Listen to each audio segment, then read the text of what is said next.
जय हिंद। टॉपिक हम लोग पढ़ेंगे जीएस प्रैक्टिस सेट, जो बहुत ही महत्वपूर्ण टॉपिक रहेगी। आइए पहला क्वेश्चन हम लोग देखें। पहला क्वेश्चन है, सरकारिया आयोग किससे संबंधित है? सरकारिया आयोग किससे संबंधित है? क्वेश्चन है, सरकारिया आयोग किससे संबंधित है?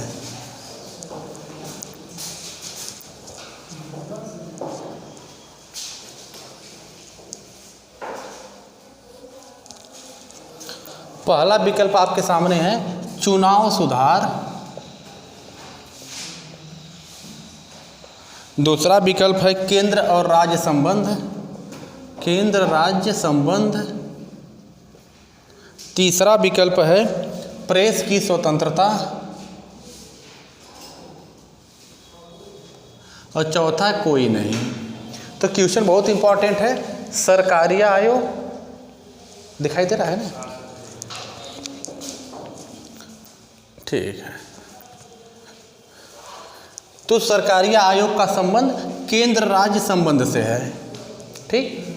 अच्छा, इसमें दो भाग हैं, भाग 11 और भाग 12। भाग 11 भाग 12 दोनों में केंद्र राज्य संबंध से संबंधित है। अब भाग 11 में दो है, एक है केंद्र राज्य विधायी संबंध, विधायी संबंध, और दूसरा है केंद्र राज्य प्रशासनिक संबंध, और यह जो है केंद्र राज्य वित्तीय संबंध।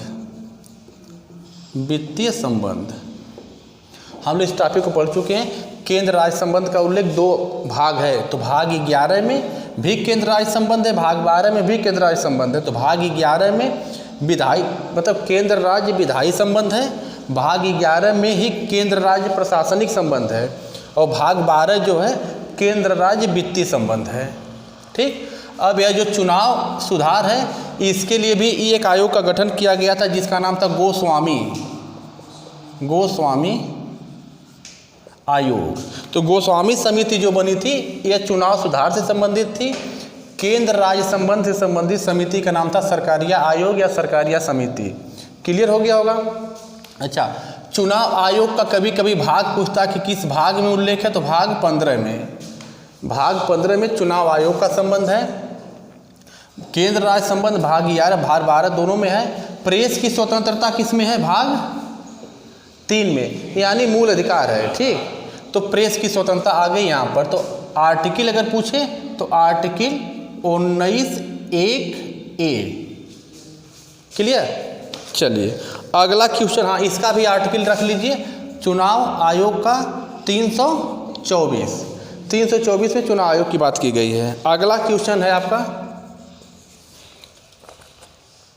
प्रकाश वर्ष एक माप है। प्रकाश वर्ष एक माप है। तो विकल्प आपका है हवाई जहाज की गति का, यानी जहाज की गति का। दूसरा विकल्प आपका है प्रकाश की गति का। तीसरा विकल्प आपके सामने है तारकीय दूरी, और चौथा विकल्प है कोई नहीं। तो प्रकाश वर्ष किसका माप है? तो तारकीय दूरी का माप है। ठीक। अच्छा, एक प्रकाश वर्ष का मतलब क्या होता है? एक साल में प्रकाश द्वारा तय की गई दूरी को प्रकाश वर्ष कहते हैं। किसका माप है? दूरी का। अब जहाज की गति नापने के लिए भी क्वेश्चन पूछा गया है, तो इसके लिए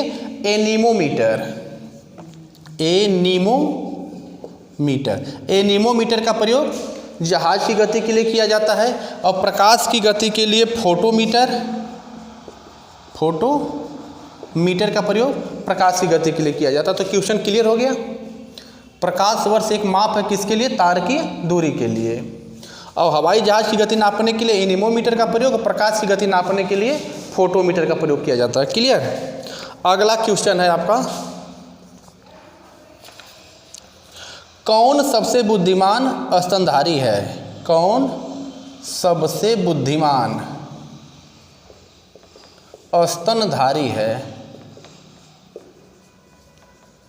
क्वेश्चन है। विकल्प आपके सामने है चूहा, दूसरा विकल्प है व्हेल, तीसरा विकल्प है डॉल्फिन और चौथा विकल्प है हाथी। तो सबसे बुद्धिमान स्तनधारी जौन है डॉल्फिन है। ठीक। अच्छा, डॉल्फिन दिवस 5 अक्टूबर को मनाया जाता है। नीचे की स्क्रीन दिखाई दे रही है क्या? 5 अक्टूबर डॉल्फिन दिवस कब मनाया जाता है? 5 अक्टूबर को मनाया जाता है 2009 में। 2009 में डॉल्फिन को भारत का राष्ट्रीय जलीय जीव, राष्ट्रीय जलीय जीव घोषित किया गया है। तो डॉल्फिन दिवस कब मनाया जाता है? 5 अक्टूबर को। इसे डॉल्फिन को मतलब राष्ट्रीय जलीय जीव कब घोषित किया गया था? 2009 में। गंगा में जो डॉल्फिन रहती हैं उनको किया गया है। हाथी को क्या कहा जाता है? विरासत। ठीक है, हाथी को कहा गया है राष्ट्रीय विरासत पशु। विरासत पशु कौन है? हाथी है। अगला क्वेश्चन इधर आप ले लीजिए। भारत का सबसे छोटा केंद्र शासित प्रदेश कौन है? क्वेश्चन है भारत का सबसे छोटा केंद्र शासित प्रदेश कौन है? क्वेश्चन पूछ रहा है भारत का सबसे छोटा केंद्र शासित प्रदेश कौन है? विकल्प आपके सामने है। पहला है दमन दीव, दमन दीव। दूसरा विकल्प आपके सामने है लद्दाख, तीसरा विकल्प है अंडमान निकोबार द्वीप समूह और चौथा विकल्प है आपका लक्षद्वीप। तो भारत का सबसे छोटा केंद्र शासित प्रदेश लक्षद्वीप है। अब जब केंद्र शासित प्रदेश से क्वेश्चन उठा तो हम लोग पूरा केंद्र शासित प्रदेश देख ले रहे हैं कि कौन केंद्र शासित प्रदेश कहाँ पर है, कुल कितने केंद्र शासित प्रदेश हैं। तो भारत में कुल केंद्र शासित प्रदेशों की संख्या कितनी है बाबू? हाँ, कुल संख्या 8 केंद्र शासित प्रदेश हैं।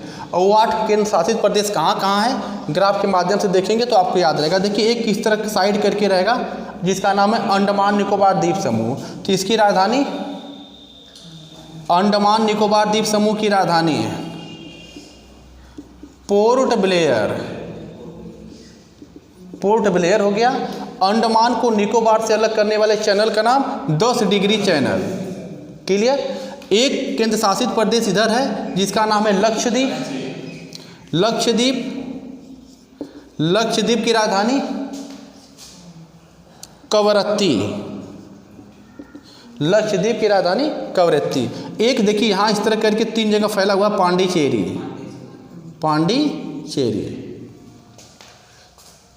का 1 2 3 हो गया। एक देखिए इधर फैला हुआ है, पहले दादर नगर हवेली एवं दमन द्वीप करके था तो सबको मिला के कर दिया गया है। तो दादर नगर हवेली एवं दमन द्वीप ये हो गया। तो 1 2 3 4 हो गया। दिल्ली 5 और 1 चंडीगढ़ 6, लद्दाख 7 और जम्मू कश्मीर 8। तो 8 केंद्र शासित प्रदेश हो गए।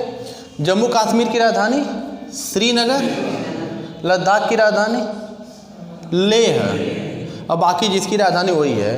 तो अंडमान निकोबार द्वीप समूह को याद रखिएगा, इसका याद रखिए, इसका याद रखिएगा, बाकी तो ठीक। अच्छा, केंद्र शासित प्रदेश 8 है तो कुल प्रदेश की संख्या क्या है? कुल राज्य कितने हैं? 28 राज्य कुल भारत में है। क्लियर। चलिए अगला क्वेश्चन है आपके सामने। भारत के कितने राज्य बांग्लादेश के साथ सीमा साझा करते हैं? ये नीचे दिखाई दे रहा है ना। क्वेश्चन है भारत के कितने राज्य बांग्लादेश से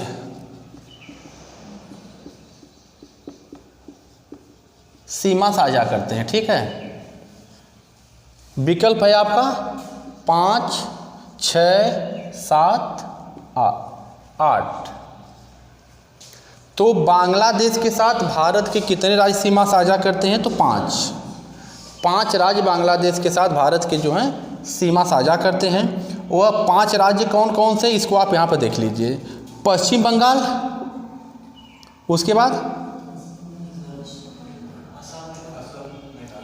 पश्चिम बंगाल हो गया, असम हो गया, मेघालय हो गया, त्रिपुरा हो गया, त्रिपुरा और मिजोरम हो गया।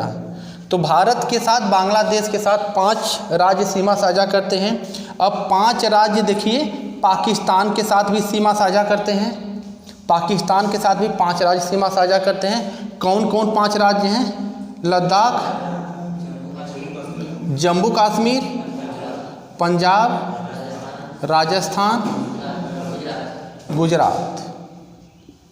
हो गया 5 राज्य। चलिए, तो चीन के साथ भी 5 राज्य सीमा, नीचे किसकी दिखाई दे रही है ना, चीन के साथ भी भारत के 5 राज्य सीमा साझा करते हैं। 5 राज्य बताइए। लद्दाख, हिमाचल प्रदेश, उत्तराखंड,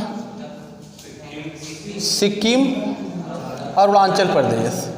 ठीक, तो 5 राज्य चीन के साथ भी हैं। नेपाल के साथ भी 5 राज्य सीमा साझा करते हैं। उनको बताइए। उत्तराखंड, हाँ, यूपी उत्तर प्रदेश, बिहार, पश्चिम बंगाल, सिक्किम, ये भी 5 हो गया। तो देखिए पाकिस्तान के साथ 5 राज्य सीमा साझा करते हैं, चीन के साथ 5 राज्य सीमा साझा करते हैं, बांग्लादेश के साथ भी 5 राज्य सीमा साझा करते हैं, नेपाल के साथ भी 5 राज्य सीमा साझा करते हैं, भूटान और म्यांमार के साथ 4 राज्य सीमा साझा करते हैं। तो भूटान के साथ 4 राज्य कौन कौन से हैं बताइए? भूटान के साथ, हाँ, सिक्किम हो गया, चलिए, असम हो गया, पश्चिम बंगाल हो गया और अरुणाचल प्रदेश हो गया। तो 4 राज्य सिक्किम के साथ हो गए। म्यांमार के साथ 4 राज्य हैं, इनका भी देख लीजिए कौन कौन है। अरुणाचल प्रदेश, नागालैंड, मणिपुर, मिजोरम, 4 राज्य हो गए। तो भारत के जो पड़ोसी राज्य देश के साथ सीमा साझा करते हैं, हम लोग पूरा कवर कर लिए। इसके साथ जिसको लेना ले लीजिए, उसके बाद आगे हम लोग बढ़ रहे हैं।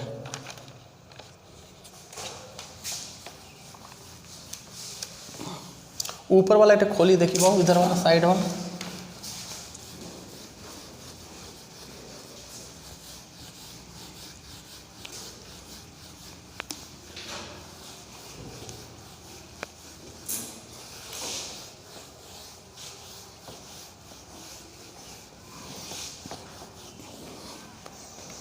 अगला क्वेश्चन आपके सामने है, पोलैंड की राष्ट्रीय मुद्रा का नाम बताइए।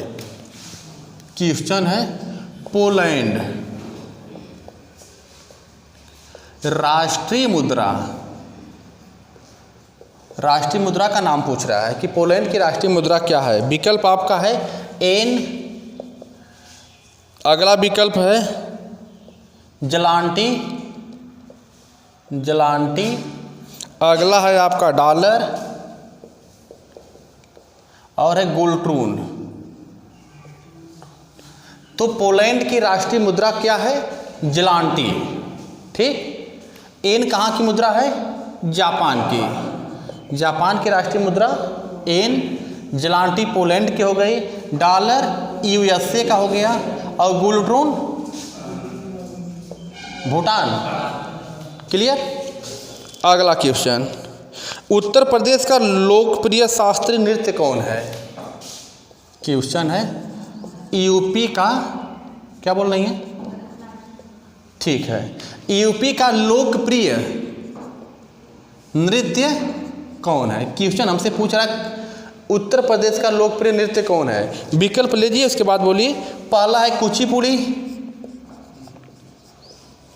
अगला है आपका कथक, अगला है आपका कथकली और एक है यक्षगान। तो उत्तर प्रदेश का लोक नृत्य क्या है? कथक है। ठीक, कुचिपुड़ी कहाँ का है? आंध्र प्रदेश। कथकली कहाँ का है? केरल। यक्षगान कहाँ का है? कर्नाटक। ठीक है, बहुत ही इंपॉर्टेंट क्वेश्चन है, बस खाली कायदे से आप लोग इसको देखिए, जीएस में दिक्कत नहीं होगी। अगला क्वेश्चन है, किसके पास लोकसभा सत्र को स्थगित करने की शक्ति है?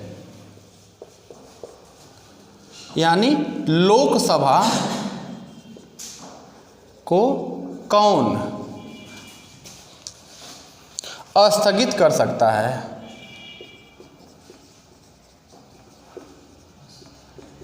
लोकसभा को कौन स्थगित कर सकता है? तो विकल्प लीजिए इसके बाद। राज्यसभा अध्यक्ष, राज्यसभा अध्यक्ष, अगला है राष्ट्रपति, अगला प्रधानमंत्री और एक है लोकसभा अध्यक्ष। तो लोकसभा को स्थगित करने की शक्ति लोकसभा अध्यक्ष के पास है। लोकसभा का उल्लेख किस आर्टिकल में है? लोकसभा अध्यक्ष का उल्लेख किस आर्टिकल में है?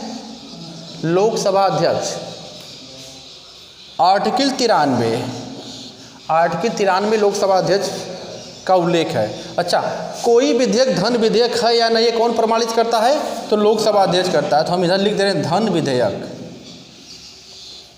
धन विधेयक है या नहीं यह कौन प्रमाणित करता है? लोकसभा अध्यक्ष करता है। कई बार क्वेश्चन पूछा गया, क्लियर हो रहा है ना पीछे? चलिए, प्रधानमंत्री का आर्टिकल बोलिए बाबू। आर्टिकल 75, याद रखिएगा, प्रधानमंत्री की नियुक्ति होती है। राष्ट्रपति का आर्टिकल 52, शपथ कौन दिलाता है? सुप्रीम कोर्ट का मुख्य न्यायाधीश। लोकसभा अध्यक्ष कौन होते हैं? तो लोकसभा का पदेन सभापति उपराष्ट्रपति को कहा जाता है। ठीक है, पदेन सभापति। तो क्वेश्चन क्लियर हो गया होगा। हमारा क्वेश्चन था कि लोकसभा को कौन स्थगित कर सकता है? तो लोकसभा अध्यक्ष कर सकता है। आर्टिकल क्या है? 93। अगला क्वेश्चन आपके सामने है, वास्को डिगामा का मकबरा किस स्थान पर है? नीचे का सही है ना वो? वास्को डिगामा का मकबरा कहाँ है? क्वेश्चन, वास्को डिगामा का मकबरा कहाँ है?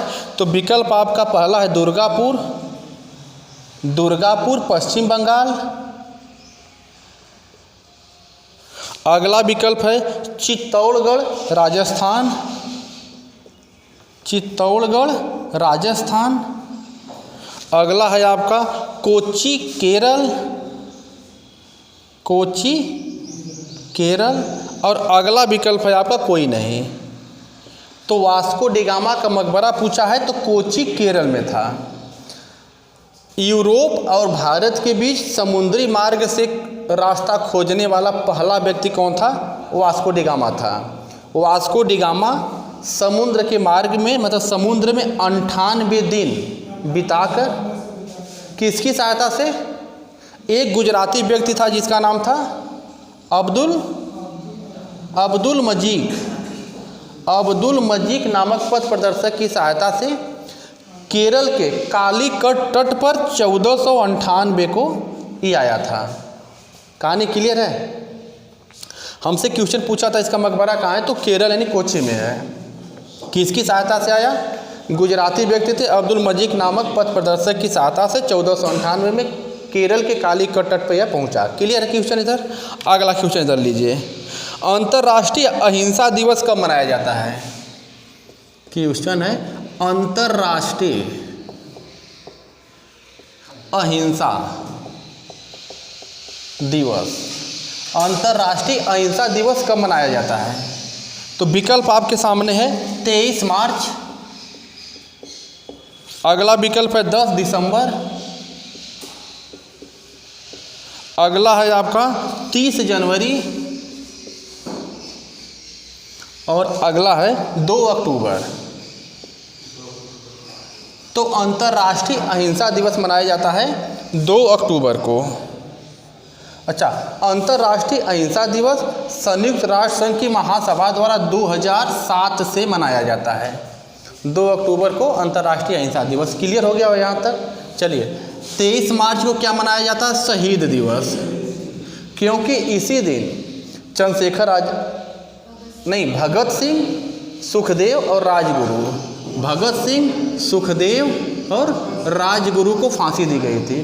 तो शहीद दिवस के रूप में मनाया जाता है। 30 जनवरी को भी शहीद दिवस के रूप में मनाया जाता है। याद रखिएगा, भारत में 2 दिवस शहीद दिवस के रूप में मनाया जाता है, एक 23 मार्च, एक 30 जनवरी। तो 23 मार्च को भगत सिंह, सुखदेव और राजगुरु को फांसी दी गई थी, इसलिए शहीद दिवस के रूप में मनाया जाता है।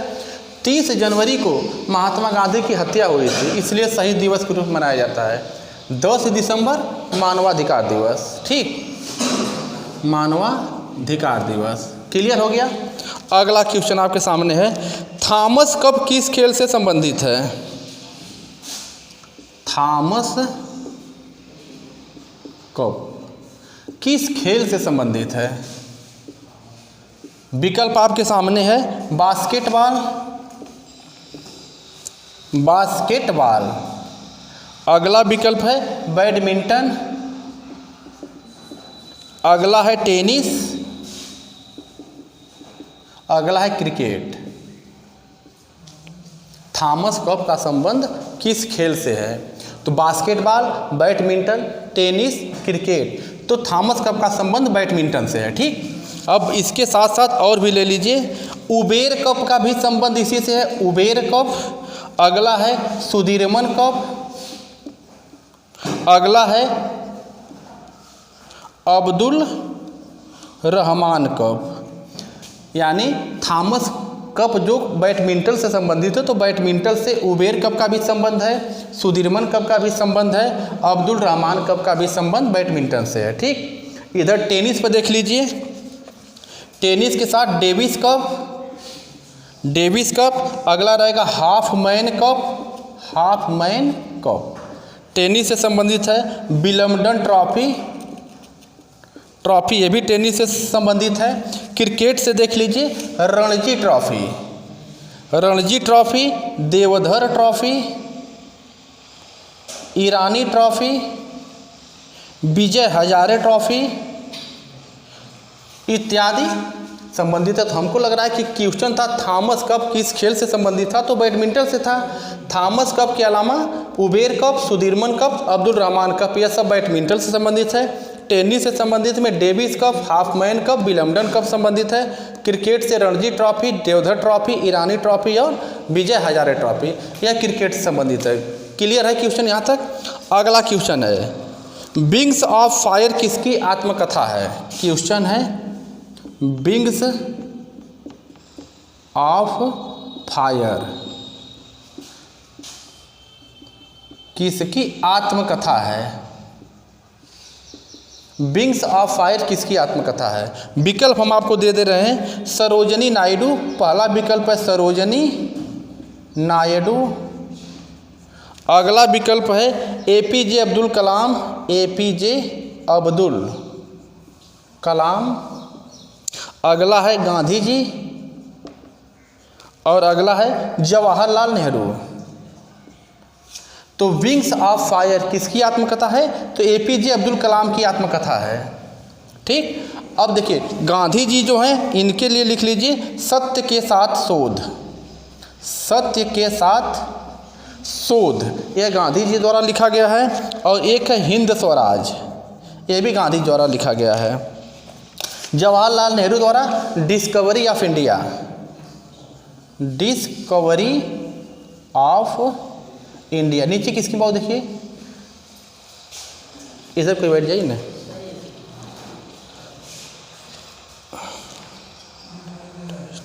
हाँ, सरोजनी नायडू द्वारा डेथ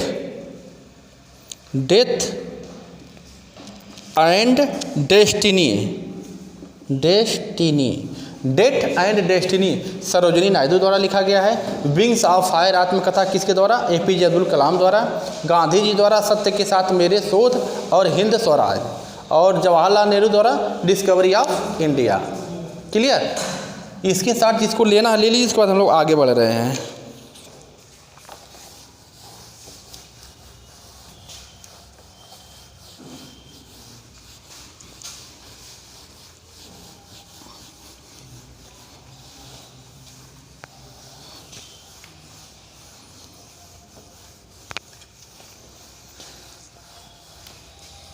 अगला क्वेश्चन है आपके सामने, जजिया फिर से लगाने वाला मुगल शासक कौन था?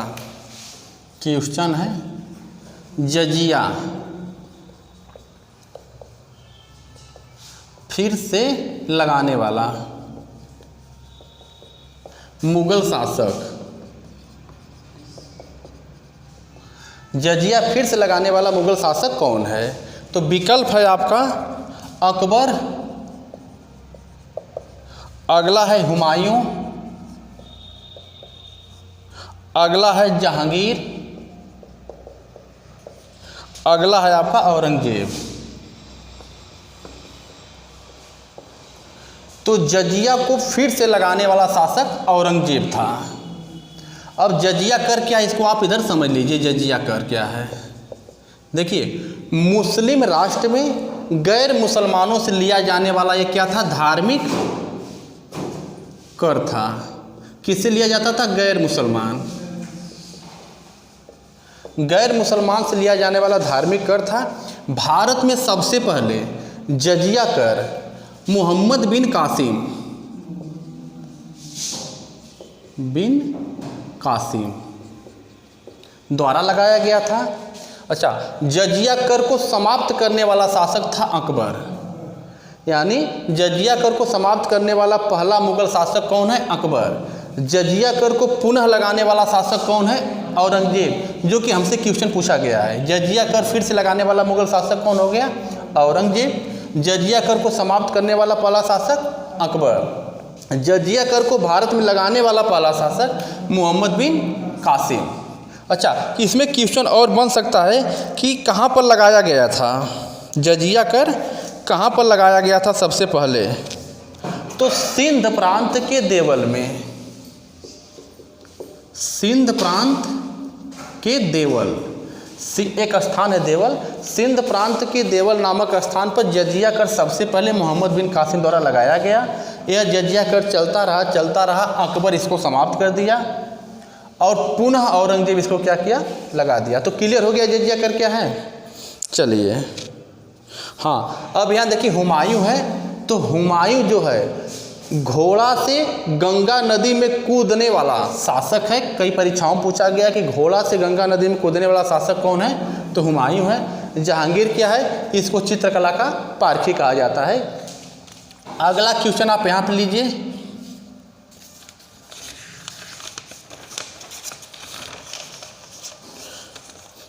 पंचतंत्र की कथाएं किसके द्वारा लिखी गई हैं? क्वेश्चन है पंचतंत्र की कथाएं किसके द्वारा लिखी गई हैं? तो पंच विकल्प है आपका तुलसीदास, पहला है तुलसीदास, दूसरा विकल्प है आपका वाल्मीकि, अगला है वेद व्यास और अगला है विष्णु शर्मा। तो पंचतंत्र जो है विष्णु शर्मा द्वारा लिखा गया है। महाभारत वेद व्यास द्वारा लिखा गया है। रामायण वाल्मीकि द्वारा लिखा गया है और तुलसीदास द्वारा लिखा गया अन्य महत्वपूर्ण पुस्तक हैं, जैसे रामचरितमानस,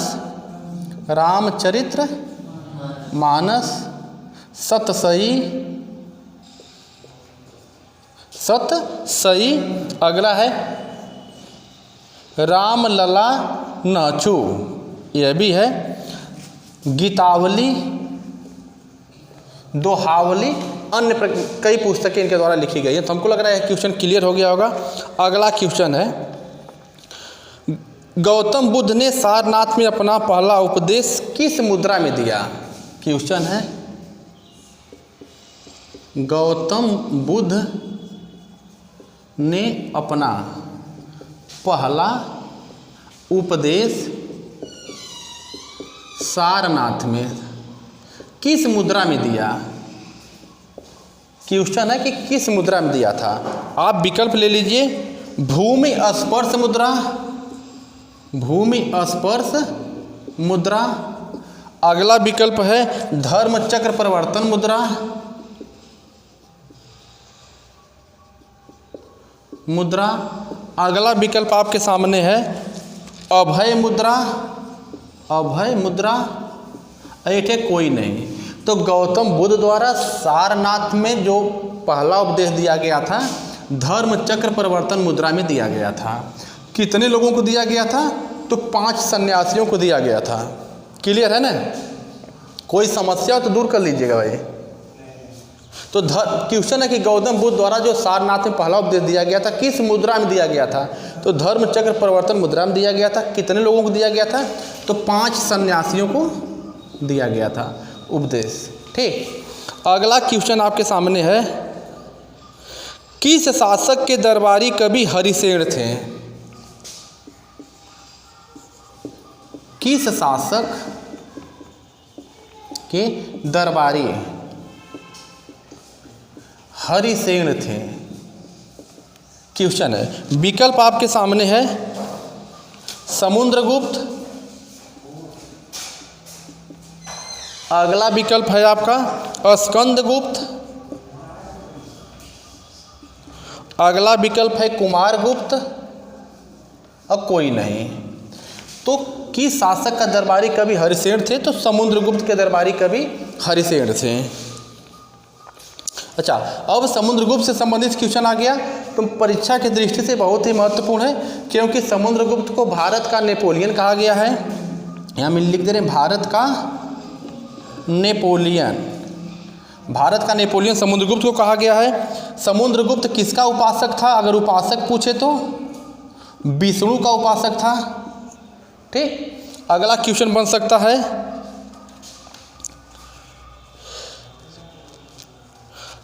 विक्रम की उपाधि धारण किया था। विक्रम की उपाधि धारण करने वाला शासक समुद्रगुप्त था। बीड़ा, अपने सिक्कों पर बीड़ा बजाने वाला शासक समुद्रगुप्त था। तो ये परीक्षा की दृष्टि से महत्वपूर्ण कुछ पॉइंट थी, इसको आप रख लीजिए। अगला क्वेश्चन इसके साथ जिसको लेना ले लीजिए, आगे हम लोग बढ़ेंगे इधर।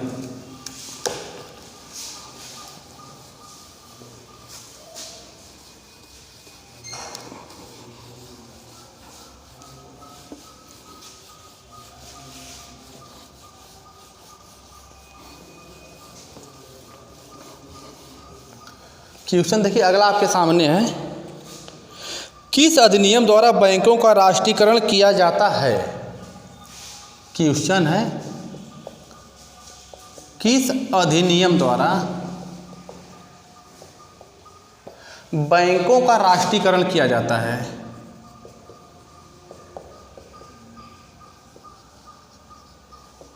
राष्ट्रीयकरण किया जाता है, किस अधिनियम द्वारा बैंकों का राष्ट्रीयकरण किया जाता है? तो पहला विकल्प है बैंकिंग कंपनी अधिनियम 1970।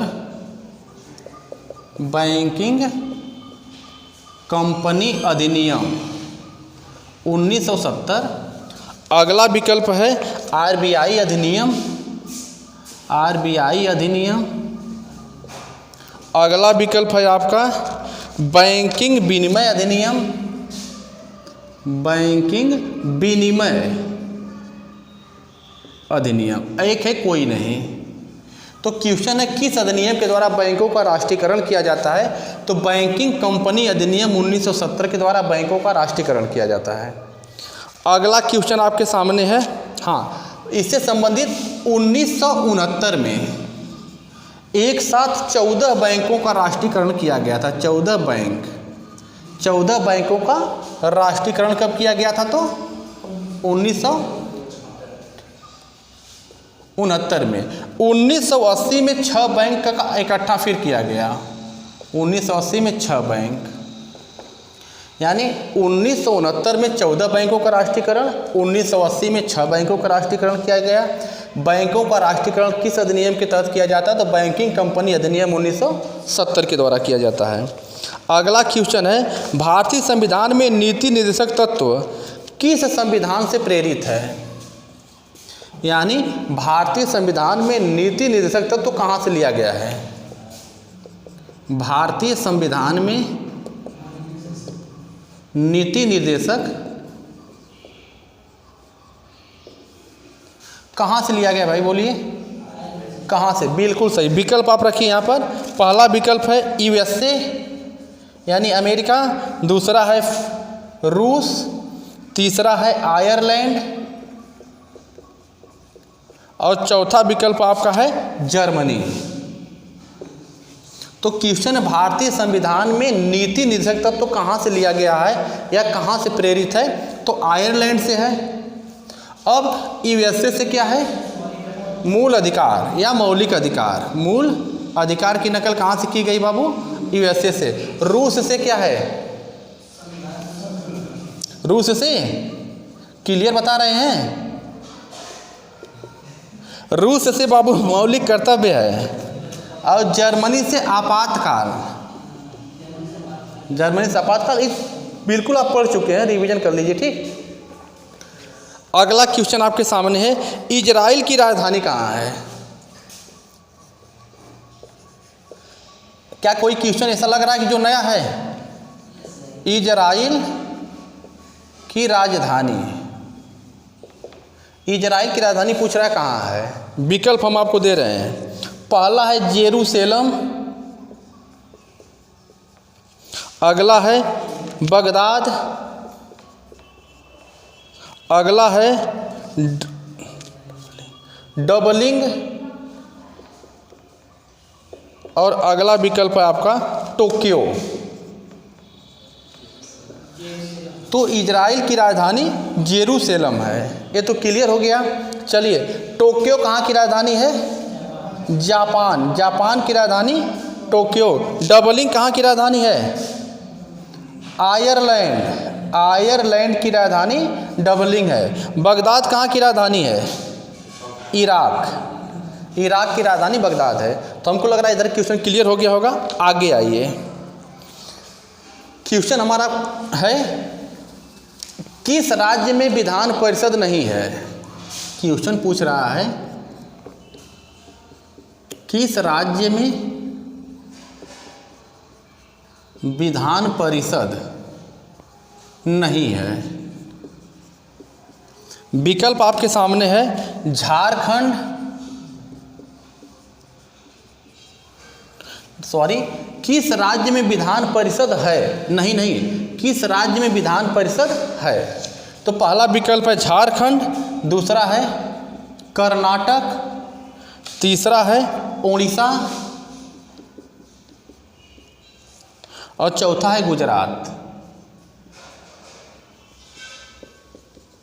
तो क्वेश्चन है, किस राज्य में विधान परिषद है।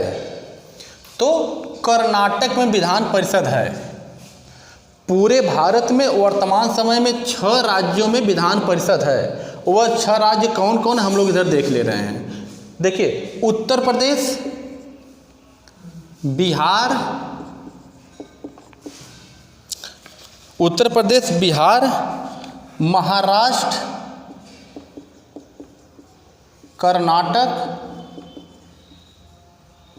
आंध्र प्रदेश, तेलंगाना।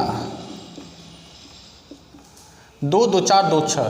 तो वर्तमान समय में 6 राज्यों में विधान परिषद है, बाकी किसी में नहीं है। तो यहाँ विकल्प में कौन मिल रहा, कर्नाटक मिल गया तो यहाँ है, बाकी कहीं नहीं है। तो आपको याद रखना है। हाँ, पहले 7 राज्य में थे, जम्मू कश्मीर भी था, लेकिन जब जम्मू कश्मीर से उसको केंद्र शासित प्रदेश बना दिया गया तो विधान परिषद की व्यवस्था वहाँ से समाप्त हो गई। क्लियर है। चलिए, इसकी शॉट बाबू जिसको लेना ले लीजिए, इसको आगे हम लोग क्वेश्चन इधर कर रहे हैं।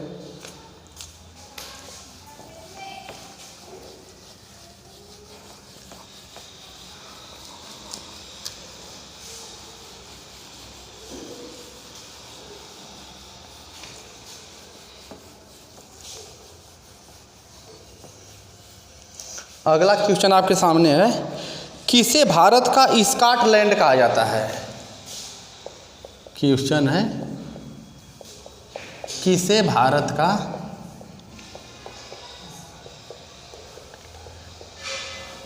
स्कॉटलैंड कहा जाता है। किसे भारत का स्कॉटलैंड कहा जाता है। विकल्प आपके सामने है। पहला विकल्प है कुर्ग, दूसरा विकल्प आपके सामने श्रीनगर, तीसरा विकल्प है मसूरी और चौथा है दार्जिलिंग।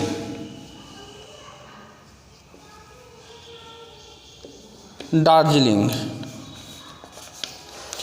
तो किसे भारत का स्कॉटलैंड कहा जाता है? कुर्ग, यह कर्नाटक में पड़ता है, इसे भारत का स्कॉटलैंड कहा जाता है। अच्छा, कुर्ग को एक नाम और दिया गया है, दक्षिण भारत का कश्मीर। दक्षिण भारत का, यानी क्वेश्चन पूछे कि दक्षिण भारत का कश्मीर कौन है, तो कुर्ग है। दक्षिण भारत का कश्मीर कहा जाता है कुर्ग को। कुर्ग को क्या कहा गया है भारत का? स्कॉटलैंड। श्रीनगर है, श्रीनगर का संस्थापक कौन है, कोई बताएगा भाई? अशोक। श्रीनगर की स्थापना कौन किया था? अशोक। श्रीनगर से क्वेश्चन और आप रख सकते हैं, श्रीयंत्र का टापू भी कहा जाता है। श्रीयंत्र का टापू किसे कहा जाता है? श्रीनगर को कहा जाता है। मसूरी जो है यह कहाँ पड़ेगा? उत्तराखंड। उत्तराखंड में मसूरी पड़ता है। इसे पर्वतों की रानी कहा जाता है। पर्वतों की रानी, पर्वतों की रानी कौन है? मसूरी है। दार्जिलिंग यह जो है ये किस राज्य में पड़ेगा भाई? पश्चिम बंगाल। पश्चिम बंगाल में पड़ेगा। इसको एक नाम दिया गया land of Thunderbolt. Land of thunder bolt. Land of Thunderbolt के नाम से किसे जाना जाता है? तो दार्जिलिंग को जाना जाता है। क्लियर हो गया क्वेश्चन। अगला है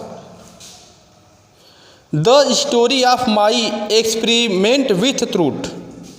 क्वेश्चन है the story of my experiment with truth. With truth किसकी है? The story of my experiment with truth किसकी है? विकल्प है आपके सामने। पहला विकल्प है गांधी जी, दूसरा विकल्प है दयानंद सरस्वती, तीसरा विकल्प है जवाहरलाल नेहरू और चौथा विकल्प है हिंडोल सेन गुप्ता। हिंडोल सेन गुप्ता। ठीक, तो the story of my experiment with truth यह गांधी जी द्वारा लिखी गई पुस्तक है। दयानंद सरस्वती द्वारा लिखी गई पुस्तक का नाम है Satyarth Prakash.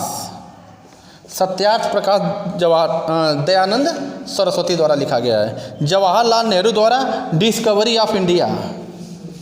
Discovery of India Jawaharlal Nehru द्वारा लिखा गया है। और जो हिंडोल सेन गुप्ता है Sardar Patel and his idea of India. Sardar Patel and his ideas of India, यह हिंडोल सेन गुप्ता द्वारा लिखी गई पुस्तक है। बस दो क्वेश्चन और आपके सामने बचा है। अगला क्वेश्चन है वॉलीबॉल किस देश का राष्ट्रीय खेल है? वॉलीबॉल किस देश का राष्ट्रीय खेल है? क्वेश्चन है। तो पहला है इंडोनेशिया विकल्प, इंडोनेशिया हाफ में नाम लिख दे रहे हैं हम। दूसरा है नेपाल, तीसरा है आपका अर्जेंटीना और चौथा है आपका कोई नहीं। तो वॉलीबॉल किस देश का राष्ट्रीय खेल है? तो नेपाल का राष्ट्रीय खेल क्या है? वॉलीबॉल है। ठीक, इंडोनेशिया का बैडमिंटन है, बैडमिंटन है। अर्जेंटीना का है पोटो। आखिरी क्वेश्चन है गौतम बुद्ध को ज्ञान किस नदी के तट पर प्राप्त हुआ था? क्वेश्चन है गौतम बुद्ध को ज्ञान किस नदी के तट पर प्राप्त हुआ था? विकल्प है आपके सामने गंगा, अगला है आपका गंडक, अगला है पुनपुन, अगला है निरंजना। तो गौतम बुद्ध को ज्ञान निरंजना नदी के तट पर प्राप्त हुआ था। किस पेड़ के नीचे प्राप्त हुआ था? तो पीपल के पेड़ के नीचे ज्ञान प्राप्त हुआ था। तो हमको लग रहा है हम लोग आज 25 क्वेश्चन का प्रैक्टिस सेट किए हैं। हर क्वेश्चन में 2, 4, 5 हम एक्स्ट्रा आपको दिए हैं। कुल मिला के आप देखेंगे तो लमसम 100 क्वेश्चन आप एडजस्ट कर रहे हैं। आगे मिलेंगे दूसरे वीडियो के साथ, तब तक के लिए धन्यवाद।